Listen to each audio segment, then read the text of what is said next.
جانتا ہوں ہم دفاع پاکستان کو مضبوط بنانے والے ہیں، ہم شہیدوں کے ساتھ کھڑے ہونے والے ہیں۔ اس میں کیا غلط ہے؟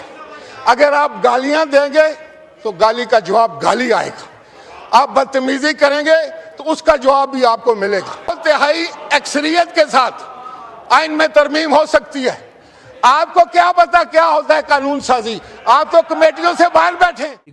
راجہ پرویز اشرف نے آج دھواں دار خطاب کرتے ہوئے عمران خان کی رہائی کا مطالبہ کر دیا۔ کہا کہ آصف علی زرداری صاحب، یہ بات سچ ہے کہ ہم الیکشن ہار چکے تھے، ہمیں فارم 47 کی بنیاد پر جتایا گیا۔ ایسی حکومت پر میں لعنت بھیجتا ہوں جو کسی کے ووٹ کے بدلے ملی ہو۔ فارم 47 کا وزیر اعظم آصف علی زرداری کو چور کہتا تھا، آج ہم دوست کیسے بن گئے؟ کیا عوام کے پاس ہم نے ووٹ لینے کے لیے نہیں جانا؟ یہ بات بھی سچ ہے کہ 8 فروری کو عوام نے پی ٹی آئی کو ووٹ دیا، ہم لوگوں کو مسترد کر دیا اس لیے کہ ہم نے عمران خان کی ہر بات کو سچا ثابت کیا۔ خدا کا واسطہ آرمی چیف صاحب عمران خان کو رہا کریں ورنہ دیر ہو جائے گی۔ آئیے ناظرین، پہلے یہ دھواں دار اور زبردست ویڈیو دیکھتے ہیں، پھر اس پر بات کریں گے۔ چینل کو سبسکرائب لازمی کر لیں اور بیل آئیکن کو پریس کر لیں۔ آپ کی محبت اور پیار کا شکر گزار ہوں۔ ہم دفاع پاکستان کو مضبوط بنانے والے ہیں، ہم شہیدوں کے ساتھ کھڑے ہونے والے ہیں، ہم اپنے جوانوں کی قدر کرنے والے ہیں۔ تم نے پاکستان کو رسوا کیا، تم نے ہمارے شہیدوں کی بے عزتی کی، تم نے پاکستان کے دفاع کو کمزور کرنے کی کوشش کی۔ اسی اسمبلی میں کھڑے ہو کے آپ نے کہا ہمارے پاس تو کچھ نہیں ہے۔ کیا آپ چاہتے ہیں کہ ہم جنگ کا اعلان کر دیں؟ تشریف رکھیں۔ جنگ کا اعلان ہمارے پر جب تھوپی گئی تو آپ نہ پاکستانیوں کا سامنا کر سکتے ہیں، نہ شہیدوں کے وارثوں کا کر سکتے ہیں، نہ سول کا کر سکتے ہیں۔ میں آپ سے جناب والا، جناب چیئرمین، جناب اسپیکر، انہوں نے کہا ہے یہ 1973 کی آئین کی بات کرتے ہیں۔ 1973 کے آئین کے اسد کیسر صاحب نے بات کی تو یہاں سے آواز نہیں آئی۔ 1973 اب اس طرح نہ کریں، پھر آپ کو موقع نہیں ملے گا۔ وارث ہم ہیں۔ 1973 کا آئین شہید ذوالفقار علی بھٹو نے پاکستان کو دیا تھا۔ اس وقت آپ کیا کر رہے تھے؟ میں آپ سب کو جانتا ہوں، ہم نے اس کو اس کی اصلی حالت میں لے کر آئے۔ آپ کو تو پتہ ہی نہیں ہے، آپ نے پڑھا ہی نہیں ہے۔ بابا آپ نے نہیں پڑھا ہے، آپ کو سمجھ نہیں ہے، آپ تشریف رکھیں، کبھی آپ کو سمجھائیں گے، آپ کی ٹریننگ ہو جائے۔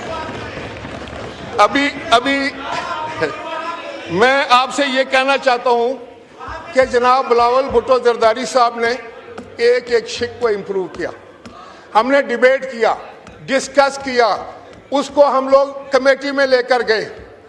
تو میں آپ کے منہ سے جو جناب اسپیکر یہ بات اچھی نہیں لگتی، آپ نے یہاں پر جو قانون سازی کی اور جس انداز سے کی، جس سپیڈ میں کی اور جس طوفانی طریقے سے آپ پڑھتے تھے، نہ آپ کو سمجھ تھی نہ ہمیں سمجھ تھی، لیکن وہ پاس ہو جاتی تھی۔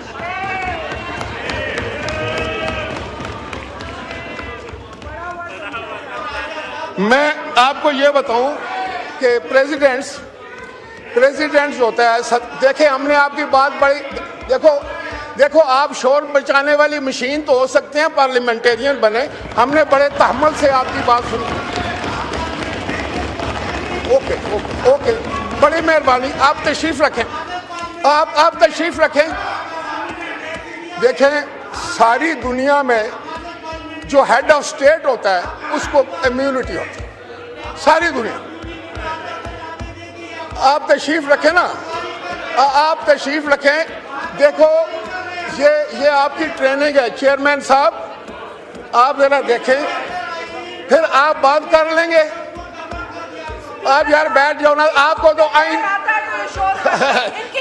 کا پتہ ہی نہیں ہے، تم سے اب سبق لیں گے ہم آئین کا۔ تو میں یہ کہہ رہا تھا کہ 3 اپریل 2022 آپ کی کرسی پر ایک ڈپٹی اسپیکر بیٹھا تھا ان کا، اس نے آئین کو توڑ دیا۔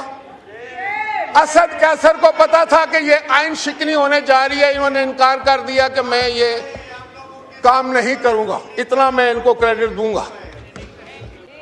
آپ تو آئین شکن ہو گئے، یہ تو ریکارڈ کی بات ہے۔ آپ کس طرح ہمیں کہہ سکتے ہیں ہم تو آئین بنانے والے ہیں، آئین کا تحفظ کرنے والے ہیں، آئین کی حفاظت کرنے والے ہیں اور آئین پر چلنے والے ہیں؟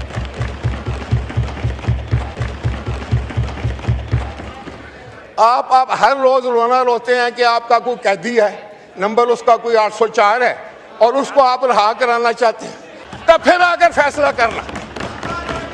ہاں شور مچانے کا کوئی فائدہ نہیں۔ باقی یہ ہے کہ عوام بھی آپ کو پہچان چکے ہیں، عوام کو سمجھ آ چکی ہے کہ آپ شور تو مچا سکتے ہیں، آپ جھوٹے نعرے لگا سکتے ہیں، آپ جھوٹے وعدے کر سکتے ہیں۔ آج میں پتہ کروں کہ آپ 4.25 سال رہے تھے حکومت میں، کہاں گئی وہ؟ آپ نے پاسپورٹ کی عزت کرائی تھی، آپ نے پاکستان کو اوپر لے کر گئے تھے۔ ایمانداری سے بات کریں۔ کرپشن کے تو آپ کی داستانیں، کرپشن کی داستانیں ہیں آپ کی۔ آپ نے ساری دنیا میں ملک کو رسوا کیا۔ آج جب آپ ہم پر الزام لگانے کی کوشش کریں تو ذہن میں ایک بات رکھیں کہ آپ جمہوریت کے دشمن لوگ ہیں، آپ پاکستان کے دفاع کے دشمن لوگ ہیں، آپ پاکستان کی فوج کے خلاف غلط باتیں استعمال کرتے ہیں، آپ اپنے سوشل میڈیا پر پاکستان کی تضحیق کرتے ہیں، آپ ہندوستان کے ساتھ یارانہ نبھاتے ہیں، آپ وہی بولی بولتے ہیں جو ہندوستان بولتا ہے پاکستان کی فوج کے بارے میں۔ یہ ہم لوگ برداشت نہیں کریں گے۔ ہم شہیدوں کے وارث ہیں، ہمارے قبرستانوں میں پاکستان کے جھنڈے لگتے ہیں، میری تحصیل کے سینے پر 2 نشان حیدر ہیں۔ ہم عزت دینے والے لوگ ہیں، لیکن اگر بات کریں گے تو پھر یقین کریں کہ آپ کو پاکستان میں آپ کے لیے کوئی جگہ نہیں ہوگی، کوئی آپ کی بات نہیں مانے گا۔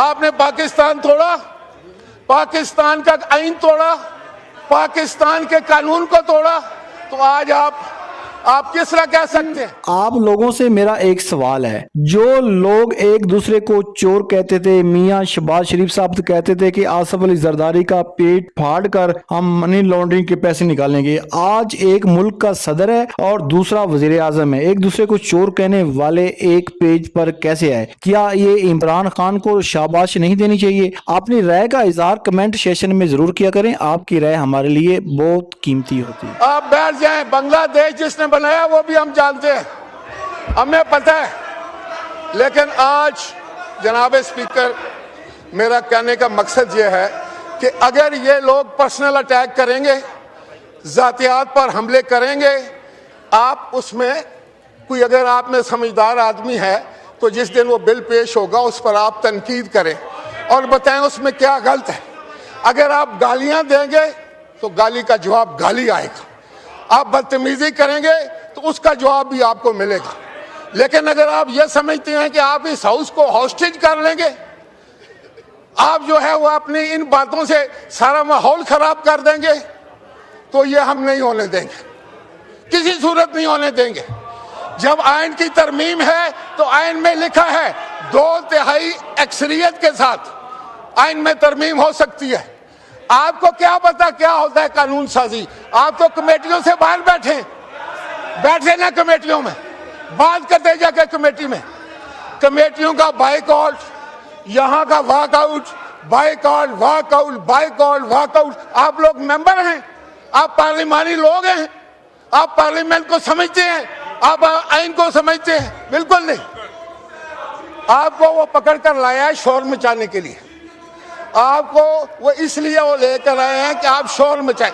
آپ دیکھیں یار، تمہاری بات کا جواب دے گا ہم، آپ کی بات کا جواب دینا بہت مشکل کام ہے۔ تو جناب اسپیکر میں یہ کہہ رہا تھا،